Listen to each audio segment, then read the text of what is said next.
Danny, get out of my way! I'm Ken Shamrock right now. I'm about to melt the fuck down. Don't even give me a reason to start giving people the best belly-to-belly suplex in the history of wrestling. Is that not the greatest belly-to-belly suplex where he grabs them?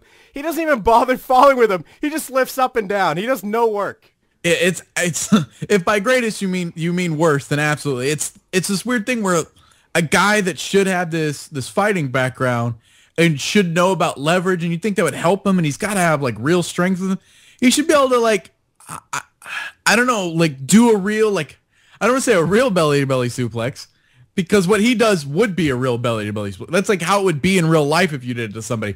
But somebody needed to tell him, oh, you're in a wrestling ring now. You can exaggerate moves, and you can do moves that are a little unrealistic. But he wanted to stick to, this is how it would look if I did it in real life. And in real life, it's boring, and that's why we watch wrestling for fights. Get out of my way! Danny, I'm going to start dropping some belly-to-bellies in here if you don't stop talking back to me. You don't want to belly-to-belly me. Oh, Danny, the best belly-to-belly has to be Scott Steiner. Even in his 60s now, he's able to grab him, spin her. That's like his one move he remembers to do. Right.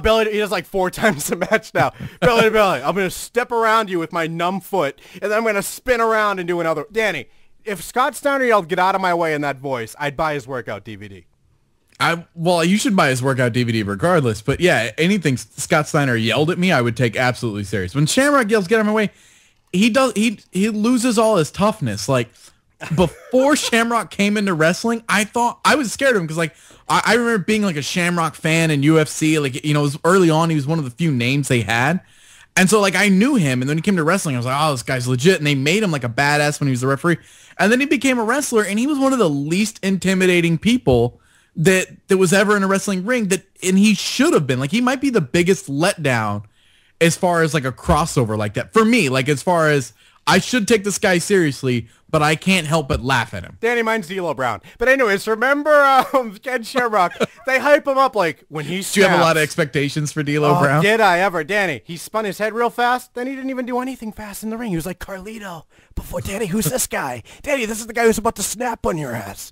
So back the fuck up. You like that voice?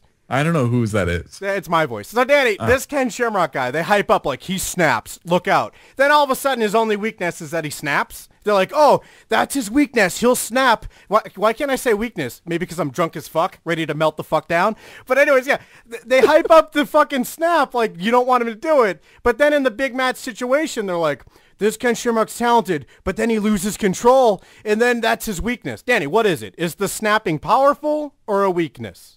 I think it's it that he's more powerful when he snaps. It's like the Hulk, I think is what they tried to make him. Like, it's the Hulk before he fell through an abandoned warehouse.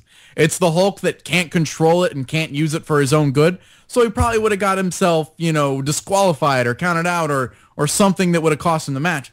But I think when they need him to, then he's the Hulk that had a good talking to from the janitor, and now he can control it. And he can snap on everybody in his way. Get